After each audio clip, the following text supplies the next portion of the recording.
Good morning, Navneet Kaur here. Our topic of discussion is human resource planning process. What is human resource planning? Human resource planning is also known as manpower planning. According to Bruce P. Coleman, manpower planning is the process of determining the manpower requirements and means for meeting those requirements in order to carry out the integrated plan of the organization. It is the process जिसके through हम इस चीज़ की determination करेंगे कि हमें कितने man power की requirement है एंड द मीन्स किस तरीके से हम इस रिक्वायरमेंट को पूरा कर सकते हैं ताकि ऑर्गेनाइजेशन के जो भी इंटीग्रेटेड प्लान है, जो भी गोल्स एंड ऑब्जेक्टिव्स हैं, उन्हें अचीव किया जा सके. It is a forward looking function. ये एक प्रोसीजर है जिसके थ्रू मैनेजमेंट ये इंश्योर करती है कि right number of people, right kind of people at the right time, doing the right things so that goals of the organization can be achieved. अगर हम देखें कि ह्यूमन रिसोर्स प्लानिंग में किसके ऊपर फोकस किया जाता है, क्योंकि it is a planning process, हम इसमें फ्यूचर मैन पावर रिक्वायरमेंट को फोरकास्ट करते हैं कि हमें फ्यूचर में कितने मैन पावर की ज़रूरत है और वो किसके ऊपर बेस्ड होगा, economic environment and development of industry, and judgmental estimates as per specific future plans of the company. Company अपने फ्यूचर प्लान्स देखेगी. अगर कंपनी एक्सपेंशन की तरफ जा रही है, एक्सपैंड हो रही है, एक्सपेंशन स्ट्रैटेजी को ऑप्ट कर रही है, तो उसके लिए उसे ज़्यादा मैन पावर की रिक्वायरमेंट रहेगी. साथ ही साथ इसमें मैन पावर की इन्वेंट्री मेंटेन की जाती है. Man power inventory, it refers to the assessment of present and potential qualifications of present employees qualitatively and quantitatively. जो मैन पावर हमारे पास अभी हैं उनकी पूरा स्टॉक मेंटेन किया जाता है ताकि हमें अंडर स्टाफिंग और जो ओवर स्टाफिंग की सिचुएशन है उसे अवॉइड किया जा सके. मैन पावर से रिलेटेड जो भी प्रॉब्लम्स हैं उनको एंटिसिपेट किया जाता है इसमें. साथ ही साथ इसमें प्लानिंग की जाती है रिक्रूटमेंट, सिलेक्शन, प्रमोशन, ट्रांसफ़र, इन सब पर, क्योंकि मैन पावर प्लानिंग के बेसिस पर ही हमें ये पता चलता है कि ऑर्गेनाइजेशन में जो हमारे एम्प्लॉयज़ काम कर रही हैं वो एम्प्लॉयज़ का नंबर, मतलब वो सरप्लस की कंडीशन है या शॉर्टेज की है.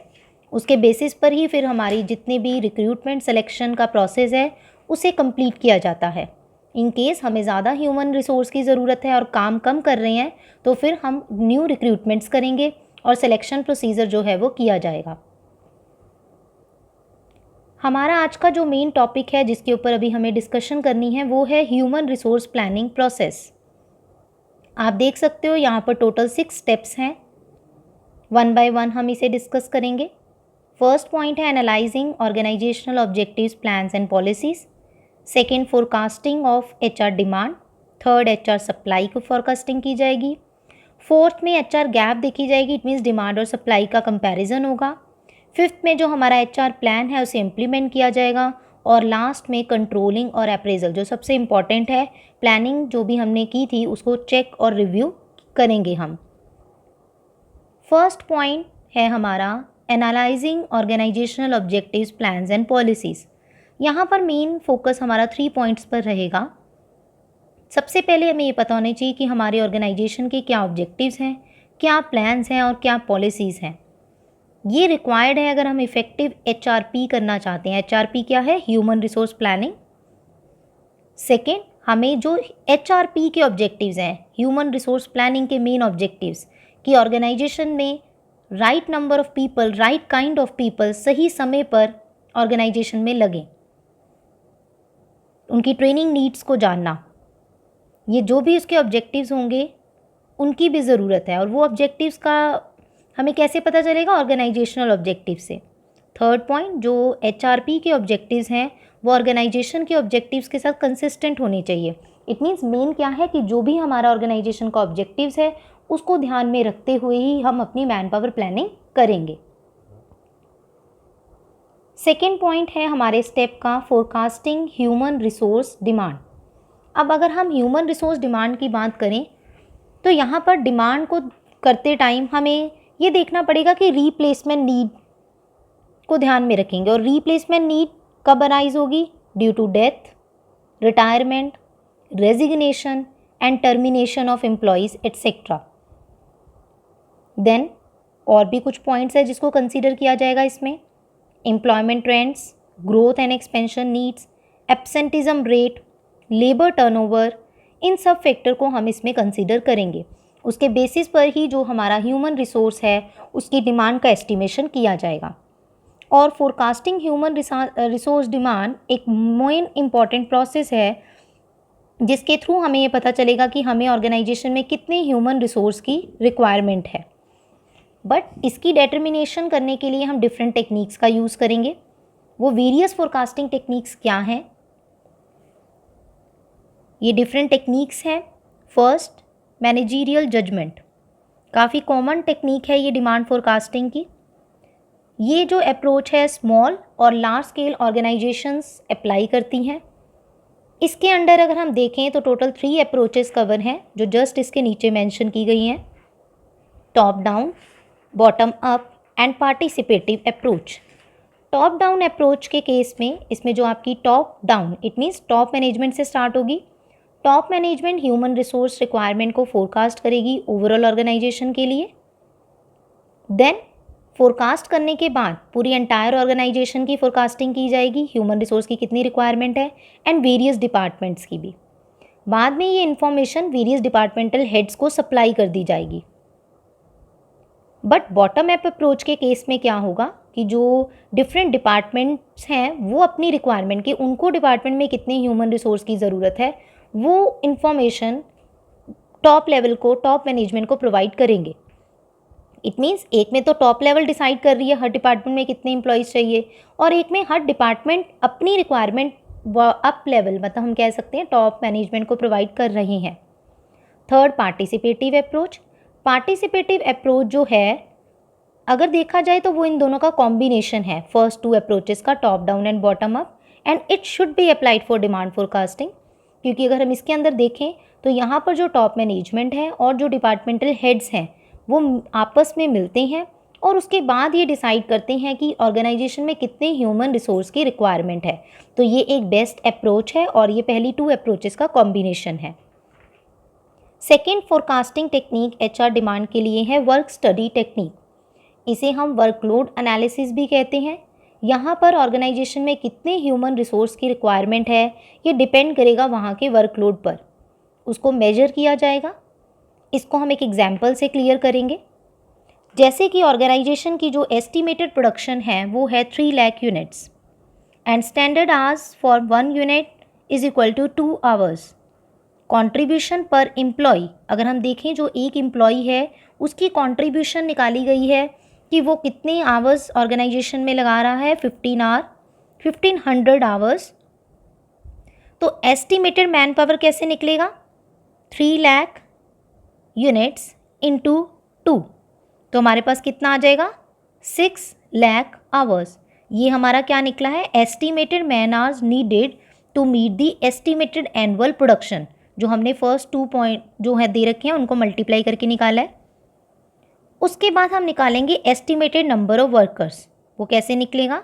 आपके जो जितने एस्टिमेटेड मैन पावर आवर्स निकले हैं 6 लाख आवर्स, उसको हम डिवाइड कर देंगे कंट्रीब्यूशन पर एम्प्लॉय से 1500 आवर्स। डिवाइड करने के बाद हमारे पास आएगा 400 वर्कर्स। तो इसके थ्रू भी ऑर्गेनाइजेशन ये देख सकती है कि उसे एक साल में कितने वर्कर्स की ज़रूरत है। वो उसने स्टैंडर्ड आवर्स और एम्प्लॉय की पर एम्प्लॉय की कंट्रीब्यूशन थी उसके बेसिस पर इसे कैलकुलेट किया है।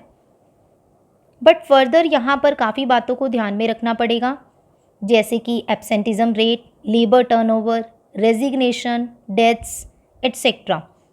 इसकी वजह से हो सकता है कि जो डिमांड हो ह्यूमन रिसोर्सेज की उसके एस्टिमेशन में थोड़ा सा चेंज जो है वो आ जाए। थर्ड हमारी टेक्निक है रेशियो ट्रेंड एनालिसिस। इसमें जो मैन पावर या ह्यूमन रिसोर्सेज की डिमांड है उसको एस्टिमेट किया जाएगा on the basis of ratio. और रेशियो किसके बीच में आप कैलकुलेट करोगे? Production level and number of workers available. उसके बेसिस पर आप ह्यूमन रिसोर्स की डिमांड का एस्टिमेशन करोगे। इसको भी हम एक एग्जाम्पल से क्लियर करेंगे। लेट अस एज्यूम जो लास्ट ईयर की एनुअल प्रोडक्शन थी वो थी 3 lakh units per annum. Number of workers, हमें कितने वर्कर्स उस टाइम पर चाहिए थे? 1500। तो हमने अभी कहा कि हम इसमें रेशियो निकालेंगे प्रोडक्शन और वर्कर्स के बीच में। तो हमारी रेशियो क्या होगी? 3 लाख इज़ टू 1500। इसे कट करने के बाद आएगा 200 इज़ टू 1। अगर हम इसे देखें तो ये हमारा क्या निकला है? ऑन एन एवरेज हमें एक वर्कर की ज़रूरत है 200 यूनिट्स को प्रोड्यूस करने के लिए। इसी तरीके से हम नेक्स्ट ईयर में कितने वर्कर्स की हमें ज़रूरत है उसको कैलकुलेट कर सकते हैं। हमें ये पता है कि हमने नेक्स्ट ईयर में एक एस्टीमेट लगाया कि हमें प्रोडक्शन करनी है 4 लाख यूनिट्स, तो हम इसे रेशियो के बेसिस पर ही कैलकुलेट करेंगे। 200 यूनिट्स बनाने के लिए आपको एक वर्कर की ज़रूरत है, तो एक यूनिट बनाने के लिए आपको कितने वर्कर की ज़रूरत होगी? 1 डिवाइडेड बाई 200। और 4 लाख यूनिट्स बनाने के लिए कितनी ज़रूरत होगी वर्कर्स की? 4 लाख डिवाइडेड बाई 200। तो आपका आंसर निकल जाएगा 2000 वर्कर्स। ये हमने किसके बेसिस पर कैलकुलेट किया है? 200 इज़ टू 1। जस्ट सिंपल है, रेशियो के थ्रू ही हमने इसे कैलकुलेट कर लिया है। लास्ट अगर हम देखें टेक्निक इसमें है इकोनोमेट्रिक मॉडल। इकोनोमेट्रिक मॉडल जिसमें ये जो मॉडल्स हैं आपके बेस्ड होंगे मैथमेटिकल एंड स्टैटिस्टिकल टेक्निक्स पर, जिसके through future man power requirement को एस्टिमेट किया जाएगा। इस मॉडल में हम रिलेशनशिप देखेंगे dependent variable and independent variables में।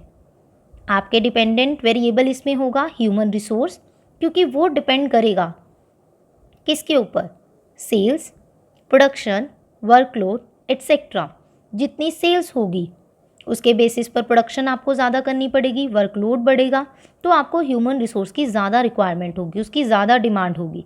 तो उसके बेसिस पर भी मैन पावर की रिक्वायरमेंट की प्रेडिक्शन जो है वो की जा सकती है। ये डिफरेंट टेक्निक्स हैं जिसके थ्रू ह्यूमन रिसोर्स डिमांड को फोरकास्ट किया जाएगा। एक ऑर्गेनाइजेशन किसी भी टेक्निक का यूज़ कर सकती है या कॉम्बिनेशन का भी यूज़ किया जा सकता है। थर्ड स्टेप की अगर हम बात करें तो वो है फोरकास्टिंग एचआर सप्लाई। जब हमने डिमांड देख ली कि हमें कितने ह्यूमन रिसोर्स की ज़रूरत है, अब हम देखेंगे सप्लाई। सप्लाई के लिए एक फॉर्मूला मैंने यहाँ पर दिया है, आप देख सकते हो। Estimated supply of human resources is equal to, सबसे पहले देखा जाएगा प्रेजेंट और एग्जिस्टिंग ह्यूमन रिसोर्सेज। ऑर्गेनाइजेशन में एग्जिस्टिंग ह्यूमन रिसोर्सेज से ये चीज़ शुरू की जाएगी। एग्जिस्टिंग इन्वेंट्री देखी जाएगी department wise, age wise, skill wise, experience wise etcetera. साथ ही साथ यहाँ पे आप इंटरनल मोबिलिटी को भी देख सकते हो एम्प्लॉयज़ की, कि ट्रांसफ़र और प्रमोशन के थ्रू उसको इवेलुएट किया जा सकता है। Then potential additions of human resources. Potential additions का मतलब क्या है कि ह्यूमन रिसोर्सेज ऑर्गेनाइजेशन में कैसे ऐड हो सकती हैं, कैसे उनकी सप्लाई इंक्रीज हो सकती है due to various reasons like fresh recruitment, selection, transfer and promotion of human resources in the various departments of the organization। अगर ऑर्गेनाइजेशन के अलग अलग डिपार्टमेंट में ये सब होता है रिक्रूटमेंट, सिलेक्शन, तो उसके बेसिस पर ह्यूमन रिसोर्स ऐड होंगे ऑर्गेनाइजेशन में। Minus potential loss of human resources. देखो एडिशन के साथ ये भी रीजंस हो सकते हैं कि ऑर्गेनाइजेशन में जो ह्यूमन रिसोर्सेज हैं उनका पोटेंशियल लॉस हो जाए, ऑर्गेनाइजेशन को वो छोड़कर चले जाएं। वो रीजंस क्या होंगे? Deaths, retirement, resignation, retrenchment, discharge etcetera. या ह्यूमन रिसोर्स के लॉस का एक मेन रीज़न है एब्सेंटिज्म और लेबर टर्नओवर। ये पॉइंट भी, ये रीजंस भी हो सकते हैं कि वो ऑर्गेनाइजेशन में potential losses of human resources के। देन फोर्थ पॉइंट जो हमारा फोर्थ स्टेप है वो है estimating net human resource requirement. काफ़ी इंपॉर्टेंट पॉइंट है क्योंकि यहीं पर हमें पता चलेगा कि हमारा गैप को हम एस्टिमेट करेंगे। गैप किसके बीच में? Point number 2 and point number 3। जो स्टेप 2 किया हमने और स्टेप 3 किया। स्टेप 2 था एचआर डिमांड और स्टेप 3 था हमारी एचआर सप्लाई। दोनों को कंपेयर किया जाएगा।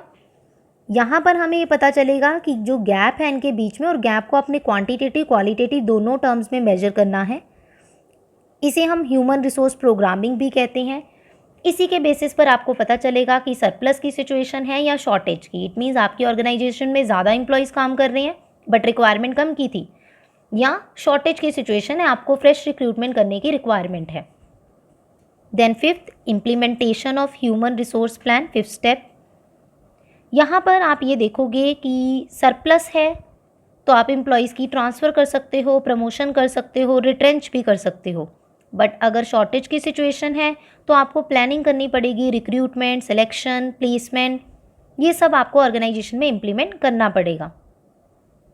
हो सकता है किसी एक डिपार्टमेंट में ज़्यादा हो, एक डिपार्टमेंट में कम हो, उसके अकॉर्डिंग भी एडजस्टमेंट यहाँ पर की जाएगी। लास्ट स्टेप है आपका control and appraisal of human resource plan. In case man power needs जो हैं इफेक्टिवली मेट नहीं होती हैं तो ह्यूमन रिसोर्स प्लान को यहाँ पर रिव्यू किया जाएगा। ये इम्पॉर्टेंट है कि यहाँ पर उसकी रिव्यूइंग और मॉडिफिकेशन की जाए ताकि फ्यूचर में फिर से अगर कुछ इश्यूज़ यहाँ रह गए हैं तो वो दोबारा अराइज ना हो। तो अगर हम देखें तो टोटल 6 स्टेप्स हैं ह्यूमन रिसोर्स प्लानिंग के। फर्स्ट स्टेप हमने किया था analysing the organisational objectives, plans and policies. Then हमने एचआर डिमांड देखा, एचआर सप्लाई किया। फोर्थ पर हमने नेट ह्यूमन रिक्वायरमेंट देखी, या हम कह सकते हैं डिमांड सप्लाई को कंपेयर किया। देन जो हमारा ह्यूमन रिसोर्स प्लान था सरप्लस शॉर्टेज, उसके बेसिस पर हमने उसकी इम्प्लीमेंटेशन की और लास्ट में कंट्रोल और अप्रेजल किया गया, क्योंकि बिना कंट्रोलिंग और अप्रेजल के कोई भी जो प्लानिंग है वो सक्सेसफुल नहीं हो सकती। तो लास्ट में इसी के बेसिस पर हमें पता चलेगा कि हमारी जो भी इश्यूज़ हैं वो दोबारा ना हो और आसानी से हम अपने ऑर्गेनाइजेशन के ऑब्जेक्टिव्स को अचीव कर पाएँ। Thank you for watching.